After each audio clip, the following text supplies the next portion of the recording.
A very good evening to you and welcome to NDTV News. I'm Sarah Dadewe Appa. Here are the highlights. Bayelsa State Independent Electoral Commission vows to conduct a free, fair and credible poll. Bayelsa State Police Command promises to unravel circumstances leading to death of a 14-year-old girl. Plus, on the entertainment scene, EFCC arrests popular Nigeria crossdresser over Naira mutilation. And now the details.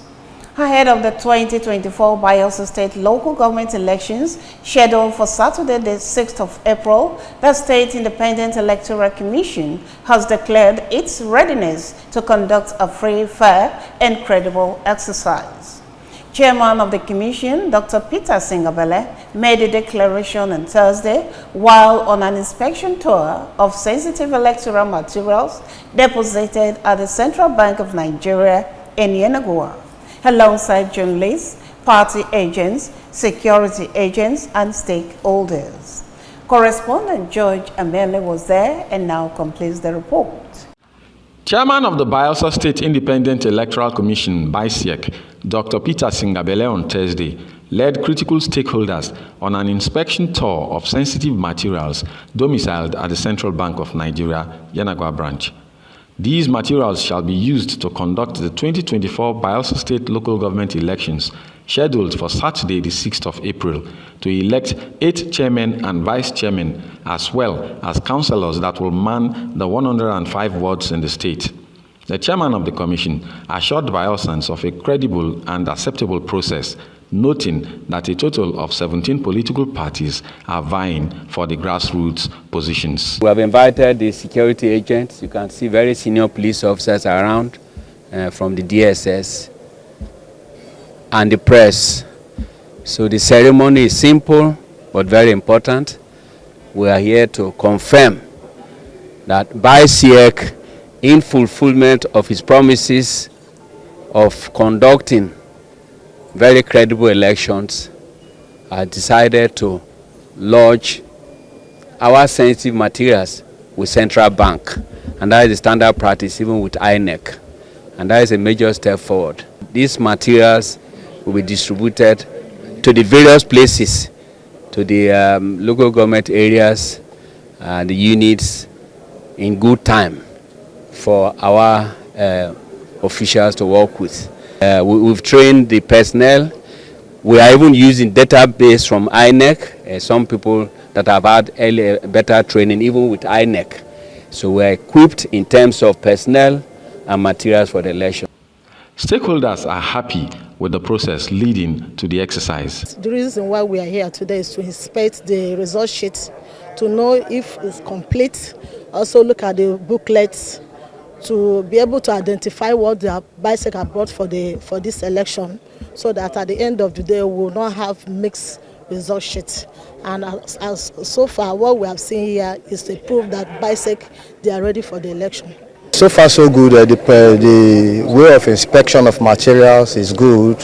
At least that is how is the ideal pattern, but we only hope that the materials are distributed accordingly to the appropriate quarters, that's to the LGAs, to the wards and to the polling unit without any deterrence. This morning we are very delighted with what the BSIEC has done. They have further demonstrated their commitment to ensure that the election is not just credible but free and fair. They have told us that the materials will be inspected, and that is what we have just done this morning. We have seen that it is secured because we are in one of the most secured areas in Bayelsa State. We have looked at the materials and they are intact, and we believe that this form of transparency will further be demonstrated as the materials are moved to all the various local government headquarters. The journey to Saturday's electoral process started in 2022, but was put on hold due to clashes with other state and national elections.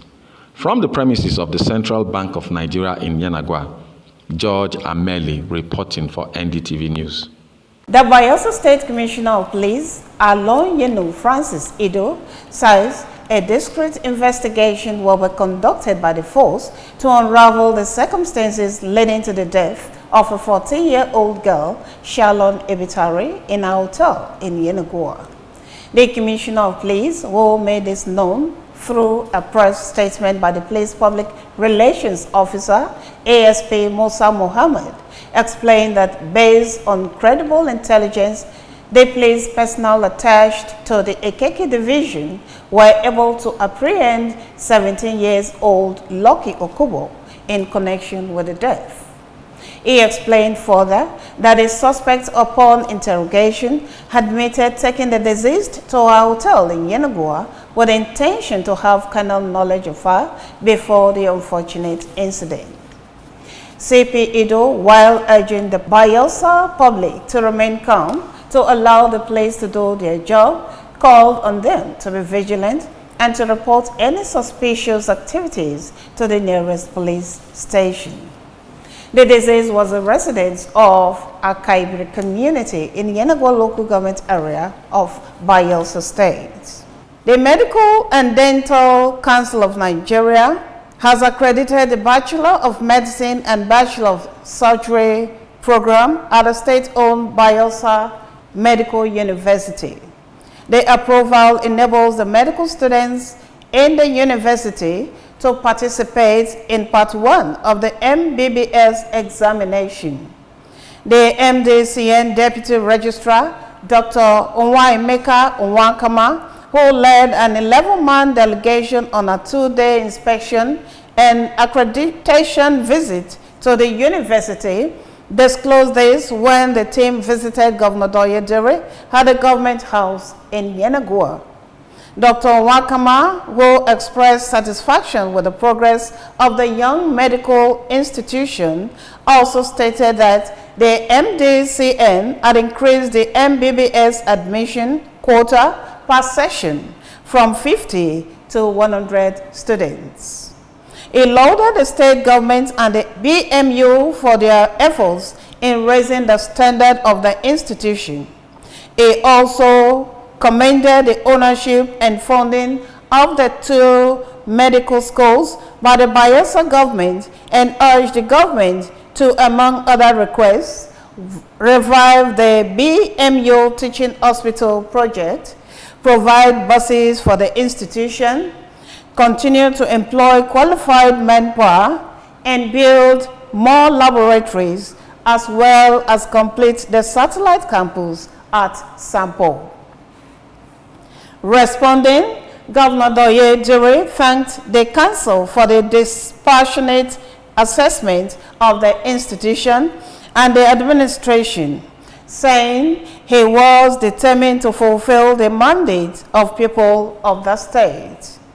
Senator Dere assured that more projects will be executed in the university and that the issues raised by the council will be addressed before its next visit. He also hailed the MDCN for setting a high standard for medical schools in Nigeria, saying their efforts have made it possible for Nigeria to graduate quality medical personnel that were highly sought after in the world. The Bayelsa State Independent Electoral Commission, BSIEC, says final preparations have been made to ensure voters participate to cast ballots in the 8 local government areas in Bayelsa State to elect chairmen and councillors. The commissioner in charge of media and publicity in the commission, Dr. Augustus Elliott Osomo, who spoke with NDTV News in an exclusive interview at the commission's office in Yenagoa, reiterated that preparations are in top gear. Correspondent in Nevaratan Pere visited the commissioner's office and filed in this report. Voters will return to the polling units to elect chairmen and 105 councillors across Bayelsa State on Saturday, 6th April 2024.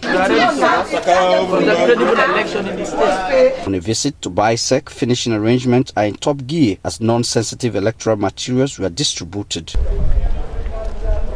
Speaking on some pertinent issues ranging from vote selling, buying, restriction of movement, final preparations by the Commission, Dr. Somu noted that there are some people who only come out to vote for because of financial inducement and local government election.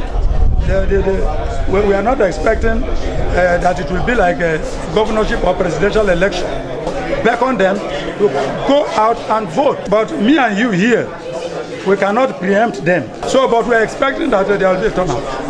BSIEC spokesperson reiterated that the Commission will remain unbiased to discharge its legitimate duties to guarantee credible electoral process as he called on Bayelsa voters to turn out en masse at today's poll. On air, evangelizing, sensitizing the people to go out en masse and vote the candidate of their choice, irrespective of political leaning. 17 political parties are expected to participate in the poll. The last local government council polls were conducted in 2019. Bayelsans are optimistic that this process will be an improved version of previous electoral experiences. The level of preparation is 99% preparation. From BSIEC in Yenagoa, I am Nibaraton Pri, reporting for NDTV News. And on the entertainment scene, EFCC arrests popular Nigerian cross-dresser Bobrisky in Lagos for naira mutilation. For these and other entertainment stories, let's join Ofoma Soje. Bobrisky Idris Olariwaju faces 180 million naira money laundering and naira abuse charges. Crossdresser Idris Olariwaju, also known as Bobrisky, has been arrested as videos of him spraying cash at an event surfaces online. He was arrested on Wednesday and was granted an administrative bail by the EFCC, but was unable to meet these conditions.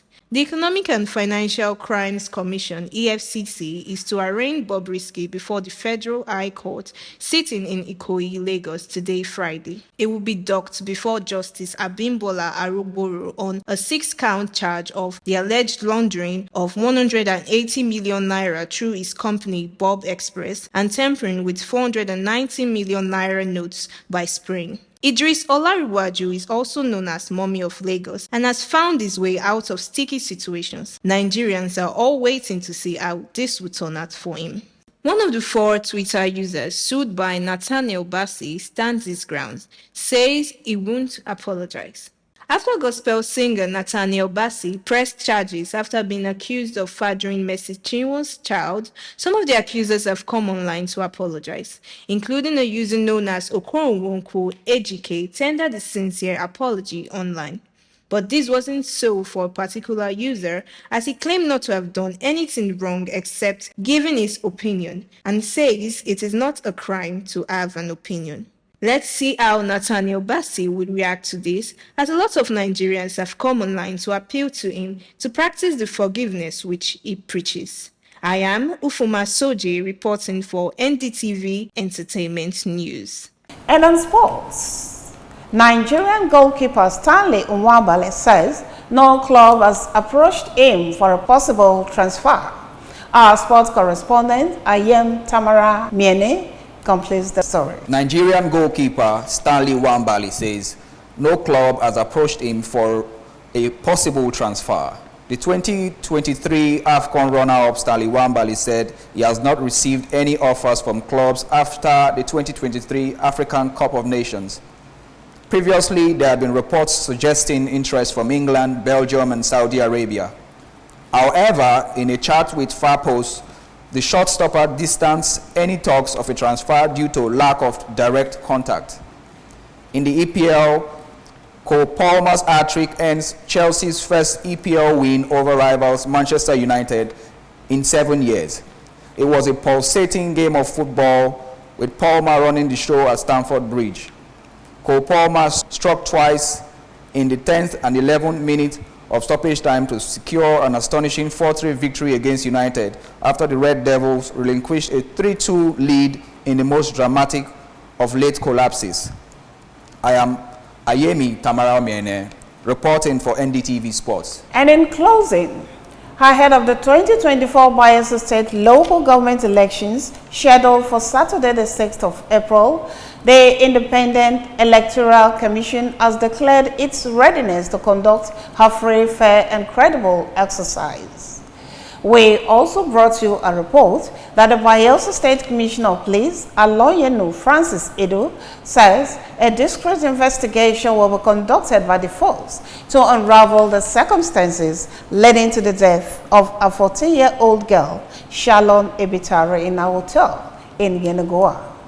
And finally, AFCC arrests popular Nigerian cross-dresser Bobrisky in Lagos for Naira mutilation. That report brings us to the end of today's bulletin. I'm Sarah Dadiewe Apa. Thanks for watching. Good night.